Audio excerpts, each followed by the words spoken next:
Yan guys, mga idol oh. Yan ang aming busing. Blazer Steel. Ang aming magandang company. At dito po kami ngayon sa Makati.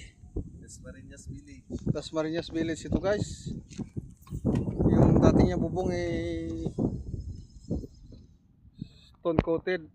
Medyo luma na talaga. Kaya may mga tulo-tulo na Kaya in-inspection namin kung anong dapat gawin. Ito guys ay nakontrata sa aming kumpanya na pinasukan ko, ang Blazer Steel Trading. Blazer Steel Trading. Kung gusto nyo magpabubong, order na kayo. I-search ang Blazer Steel Trading. And guys, thank you for watching everyone. Bye bye at bababa na ako. Okay guys.